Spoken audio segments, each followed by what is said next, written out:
खबर तफसील से। छुट्टी पर भेजे गए सीबीआई डायरेक्टर आलोक वर्मा के घर के बाहर से 4 मुश्तबा अफराद को पकड़ लिया गया है। सुबह 7:30 बजे 4 अफराद घर के बाहर मुश्तबा तौर पर घूम रहे थे। आलोक वर्मा के निजी सिक्योरिटी गार्ड ने इन्हें पकड़कर घर के अंदर ले गए। चारों मुश्तबा अफराद की शनाख्त भी कर ली गई है, जिनके नाम धीरज, प्रशांत, अजय और विनीत गुप्ता बताए गए हैं। बताया जा रहा है कि मुश्तबा अफराद ने खुद को आईबी से बताया है। पुलिस चारों से पूछताछ कर रही है। तो इन तस्वीरों में आप देख सकते हैं किस तरीके से इन चारों को गिरफ्तार किया गया और खुफिया एजेंसियों की जानिब से कहा जा रहा है कि इन चारों से पूछताछ की जा रही है। अभी तक ये नहीं पता चल पाया है कि इन चारों का ताल्लुक कहां से है, किस इलाके से इन चारों का ताल्लुक है। आपको बता दें कि लेकिन इन चारों के नाम भी बता दिए गए हैं खुफिया एजेंसियों की जानिब से। छुट्टी पर भेजे गए सीबीआई डायरेक्टर आलोक वर्मा के घर के बाहर से इन 4 मुश्तबा अफराद को गिरफ्तार किया गया है और इस वक्त कहा जा रहा है कि उनसे पूछताछ जारी है। एक बार फिर से जुड़ चुके हैं अपडेट के साथ हमारे नुमाइंदे शंकर आनंद दिल्ली से। शंकर आनंद, बताइएगा क्या इस चारों मुश्तबा को गिरफ्तार करने के बाद अब तहकीकात में क्या कुछ बातें सामने आई हैं? आखिर कौन है ये लोग, कहां से इनका ताल्लुक है और ये क्या कर रहे थे वहां पर?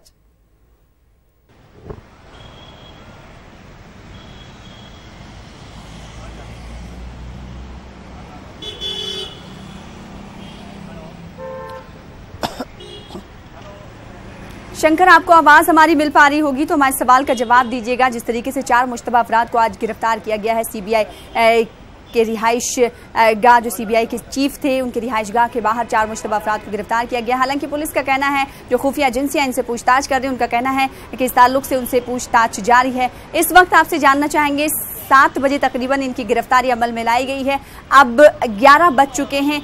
इस दरमियान क्या कुछ अपडेट इस हवाले से सामने आए हैं? आखिर कौन थे ये लोग, कहां से इनका ताल्लुक था और क्या कुछ वहां पर कर रहे थे? शंकर आनंद, बताइएगा।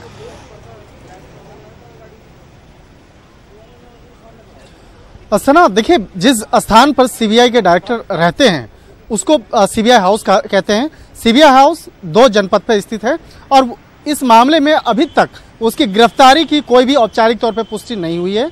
उसे डिटेन किया गया, डिटेन करने के बाद पूछताछ की गई और ये पूछताछ की जो प्रक्रिया है सामान्य प्रक्रिया होती है। हालांकि इतना स्पष्ट है कि ये चारों खुफिया विभाग के थे और वहां पर सीबीआई हाउस के आसपास में खुफिया विभाग के अधिकारियों का या जवानों का वहां पे घूमना या टहलना वो कोई बहुत बड़ी बात नहीं है। और हालांकि वो सामान्य प्रक्रिया है, क्योंकि सीबीआई हाउस के आसपास में कौन व्यक्ति आ रहा है, कैसे जा रहा है, किस तरह से वहां पे इंफॉर्मेशन गैदर कर रहा है, तो उन तमाम मामलों पर जो गतिविधियां वहां पे चलती है। और वहां ठीक पास में पूर्व प्रधानमंत्री मनमोहन सिंह का भी आवास है। इसके साथ ही कुछ इन्वेस्टिगेटिव जो चीफ हैं उनका वहां पे आवास है। तो वहां पर उन लोगों का, जो खुफिया विभाग के अधिकारियों का, उनके जवानों का घूमना बहुत बड़ी बात नहीं है। वो अक्सर वहां पे घूमते रहते हैं और घूमते घूमते वहां पर हर एक जगह पर चप्पे चप्पे पे निगाह रखते हैं कि उस गली में, उस आसपास में क्या चल रहा है, क्या गतिविधियां चल रही है, या कोई संदिग्ध वहां पर कोई गतिविधियां तो नहीं चल रही है, या कोई संदिग्ध व्यक्ति जी शंकर वहां पर। लेकिन जिस तरह से लगातार सीबीआई के डायरेक्टर और स्पेशल डायरेक्टर के बीच में जिस तरह से कोहराम मचा हुआ था, इस मामले पर यह मामला थोड़ा सा गंभीर बनता है कि पिछले कुछ दिनों से लगातार सीबीआई के जो पूर्व निदेशक थे आलोक कुमार वर्मा, तो वो वहां पे भी फिलहाल रह रहे हैं और वहां पर अगर कोई वहां पे अगर आकर वहां पे अगर कुछ इनपुट्स जो है जमा करने की कोशिश कर रहा है, वहां खंगालने की कोशिश करता है, तो निश्चित तौर पे बड़ा मामला बनता है। लेकिन वहां पर वो क्यों पहुंचा, क्या वो आवास के अंदर भी जाने की कोशिश किया या नहीं किया, इन तमाम मामलों पर पड़ताल की जाएगी। हालांकि दिल्ली पुलिस की टीम भी वहां पे मौके पे पहुंची। इसके साथ ही जो आईबी की टीम है, जो अधिकारी है, वो भी मौके पे पहुंचे और इसके साथ ही जो पारामिलिट्री के जवान थे, जो वहां पे कार्यरत थे पारामिलिट्री के जवान, वो इन चारों अधिकारियों को अंदर लेके गया और पूछताछ कर रहा था। तो अब इन तमाम मामलों पर ये करना चाहेंगे कि 4 मुश्तबा अफराद को जिस तरीके से हिरासत में लिया गया, डिटेन किया गया है, क्या अभी भी उनसे पूछताछ जारी है? और इस दरमियान 4 घंटे का वक्त हो चुका है तकरीबन, क्या इस दरमियान कोई इनपुट्स सामने आए हैं?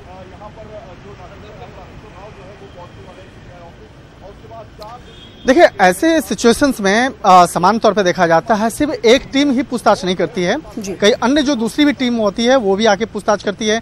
एक बार में दिल्ली पुलिस की टीम पूछताछ करेगी, दूसरी बार में आईबी की भी टीम वहां पे पहुंचेगी, वो भी पूछताछ करती है।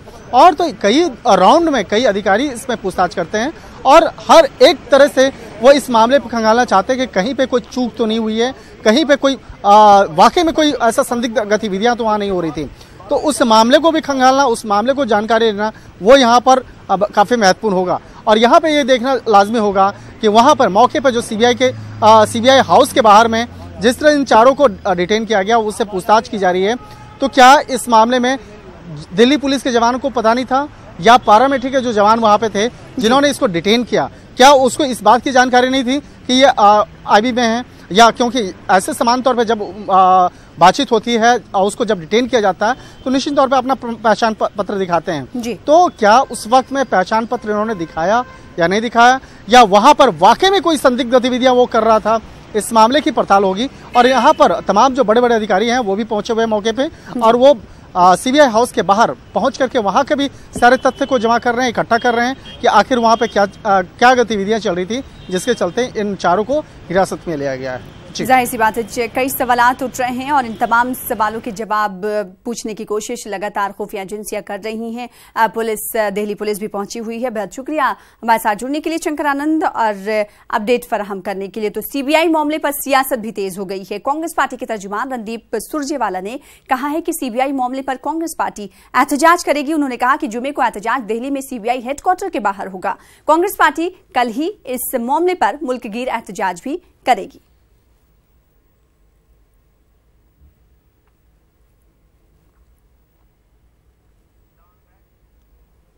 आगे बढ़ेंगे। असेंबली इंतखाबात के सियासी माहौल में पार्टी में जान फूंकने के लिए कांग्रेस सदर राहुल गांधी अपने 2 दिनों के राजस्थान दौरे पर हैं। राहुल गांधी आज सीकर में अवामी रैली से खिताब करेंगे। सीकर में खातून कांग्रेस सम्मेलन में भी राहुल गांधी शिरकत करेंगे। कोटा को शुरू से ही बीजेपी का गढ़ माना जाता है। कांग्रेस को इन इलाकों में काफी मेहनत करनी पड़ेगी।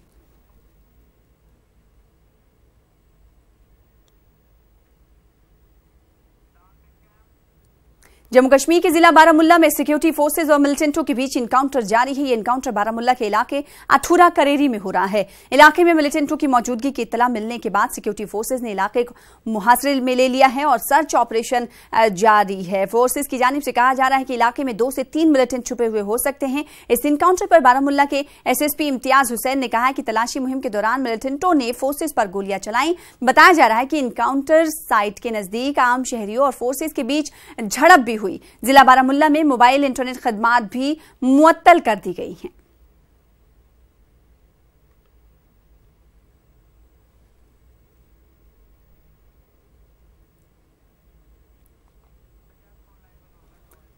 तो इस वक्त इलाके में क्या कुछ सिचुएशन है जानने की कोशिश करेंगे। हमारे साथ हमारे नुमाइंदे सज्जाद बारामुल्ला से जुड़ चुके हैं। सज्जाद, बताइएगा कि इलाके में कितने मिलिटेंट छुपे हुए हैं और जिन इलाके को मुहासरे में भी ले लिया गया है, इस वक्त हालात क्या कुछ इलाके में बने हुए? कहा जा रहा है कि इलाके में झड़पें भी हुई हैं। जी सना, मैं आपको बता दूं कि इस इनकाउंटर के इलाके में कई जगहों पे स्टोन पेल्टिंग वगैरह झड़पें भी उनकी भी इतला हुई मौसूल हुई है और इलाके में कहा जा रहा है कि 2 से 3 मिलिटेंट छुपे हो सकते हैं। और इनकाउंटर रात को ही शुरू हो गया, सर्च ऑपरेशन रात को ही शुरू हुआ था और गोलियों का तबादला आज सुबह हुआ। तो इस पूरे इलाके को आर्म फोर्सेस ने घेरे में लेके मिलिटेंट की तलाश जारी है। इस दौरान इंटरनेट सर्विसेज जो है वो बिठा दी गई हैं, बंद कर दिया गया है और वहां आने जाने वाले रास्तों को सील कर दिया गया है। जी सज्जाद, 10 बजे हमारी तकरीबन आपसे बात हुई थी। उस वक्त आपने कहा था कि कुछ देर कबल तक गोलियों का तबादला जो है शुरू हुआ था। क्या इस वक्त भी गोलियां वक्फे से गोलियों की आवाज आ रही है इनकाउंटर साइट से? बिल्कुल, वक्फे से गोलियों की आवाजें आ रही हैं। अभी तक मैं इस वक्त बिल्कुल स्पॉट पर ही हूँ, लेकिन आगे जाने हमें नहीं दिया जा रहा है और गोलियों की आवाजें यहाँ से भी सुनाई दे रही हैं। जी सना, तो ग्राउंड से रिपोर्ट कर रहे हैं हमारे साथ हमारे नुमाइंदे सज्जाद। जहां पर ये इनकाउंटर हो रहा है, आपको बता दें कि वक्फे से गोलियों का तबादला जारी है और साथ ही साथ इलाके में इंटरनेट खदमात मुअत्तल कर दी गई हैं। सभी आने जाने वाले रास्तों को सील कर दिया गया है। सभी की तलाशी भी ली जा रही है। इस बीच आम शहरियों और फोर्सेज के दरमियान झड़पों की भी खबरें मौसूल हो रही हैं। बेहद शुक्रिया सज्जाद हमारे साथ जुड़ने के लिए, अपडेट फराहम करने के लिए। फिलहाल आगे बढ़ लेते हैं। बाबरी मस्जिद के मुद्दई इकबाल अंसारी को एक धमकी भरा खत मिला है। ये खत स्पीड पोस्ट के जरिए उनके घर के पते पर सुल्तानपुर से भेजा गया है। खत में इकबाल अंसारी से बाबरी मस्जिद से दस्तबरदार होने के लिए कहा गया है और बाबरी मस्जिद केस की पैरवी करने से बाज रहने के लिए कहा है। ऐसा ना करने की सूरत में इकबाल अंसारी को संगीन नतायज की धमकी दी गई है। सूर्य प्रकाश सिंह नामी शख्स ने सुल्तानपुर यूपी से यह खत भेजा है। यूपी पुलिस इस मामले की जांच करते हुए उस शख्स को गिरफ्तार कर चुकी है। इसके साथ ही इकबाल अंसारी की सिक्योरिटी भी बढ़ा दी गई है। इस मामले पर हमारे नुमाइंदे ने बातचीत की बाबरी मस्जिद केस के मुद्दई इकबाल अंसारी से। हम खड़े हैं अयोध्या में बाबरी मस्जिद के मुद्दई इकबाल अंसारी के आवास पर और इनको एक धमकी भरा पत्र मिला है। जानते हैं क्या है पूरा मामला और क्यों दी गई है इनको धमकी। इकबाल भाई, आपको धमकी दी गई है, क्या है पूरा मामला? हम मुद्दई बाबरी मस्जिद हैं और मुकदमा सुप्रीम कोर्ट में है। इसमें साफ लिखा हुआ है कि बेवजह जो है आप जो है मुकदमा लड़ रहे हो, इससे हट जाओ वरना सीमा पार खदेड़ दिए जाओगे। ये पत्र में लिखा हुआ है। तब से हम बहुत परेशान हैं। हमने अपने यहाँ शासन को बताया, प्रशासन को बताया, मीडिया को बताया, सारे लोग हमारे यहाँ मौजूद हैं और इस जो है इस पत्र को देख रहे हैं। इसमें पता भी लिखा हुआ है। इसमें साफ लिखा हुआ है सूर्य प्रकाश सिंह, राम जन्मभूमि मुक्ति आंदोलन कार सेवक, यह है आंदोलन कार सेवक वाहिनी प्रमुख एवं प्रबंधक मुसाफिर खाना गौरक्षा प्रमुख विश्व हिंदू परिषद। ये पता भी लिखा हुआ है और इनका नाम है सूर्य प्रकाश सिंह, भेजने वाले का नाम सूर्य प्रकाश सिंह दादरा अमेठी के नाम दर्ज है और गौरक्षा प्रमुख विश्व हिंदू परिषद के माध्यम से इनको धमकी दी गई है। ऐसे में यहाँ पर प्रशासन के कुछ लोग आ गए हैं। पुलिस अयोध्या थाना राम जन्मभूमि की पुलिस मौके पर पहुंच गई है और आपकी सुरक्षा में मुस्तैद है। अयोध्या से न्यूज़ 18 के लिए निमिष गोस्वामी की रिपोर्ट। और कांग्रेस लीडर वी हनुमंत राव ने एमआईएम पर इंतखाबी ज़ाब्ते अखलाक की खिलाफ वर्जी का इल्जाम आयद किया है। वीएचपी का कहना है कि एमआईएम लीडर्स वोटर्स को उन्हें वोट ना देने वालों पर हमला करने की धमकी दे रहे हैं। हैदराबाद के इलाके दुर्गा में इंतखाबी मुहिम के दौरान एमआईएम की जानिब से वोटर्स को धमकाने का एक वीडियो मंजरेआम पर आया है। वीएचपी ने कहा है कि वोट अवाम का जमहूरी हक है, वो जिसे चाहें दे सकते हैं। उन्होंने एमआईएम लीडरों के खिलाफ कार्रवाई करने का इलेक्शन कमीशन से मुतालबा भी किया है। अनवांटेड है, ये डेमोक्रेसी नहीं है, ये तो दादागिरी है। हर एक आदमी को वोट डालने का राइट है। बाबा साहब अंबेडकर कॉन्स्टिट्यूशन बनाया, गरीब आदमी को एक ही वोट, अमीर आदमी को भी एक वोट। अब वोट के जगह भी एमआईएम को नहीं डाले तो तुम्हारा बाजा बजाएंगे बोल के ये दादागिरी का काम हो रहा है। गांधी भवन में रोजाना मेला लग रहा, हर आदमी कांग्रेस में ज्वाइन हो रहा। ये देख के एमआईएम वाले धमकियां दे रहे, ये धमकी की बात ठीक नहीं है और इलेक्शन कमीशन इसके ऊपर पूरा तवज्जो देना चाहिए। ऐसा हरकत नहीं करना चाहिए। आवाम को वोट डालने का फ्री एंड फेयर इलेक्शन होना चाहिए।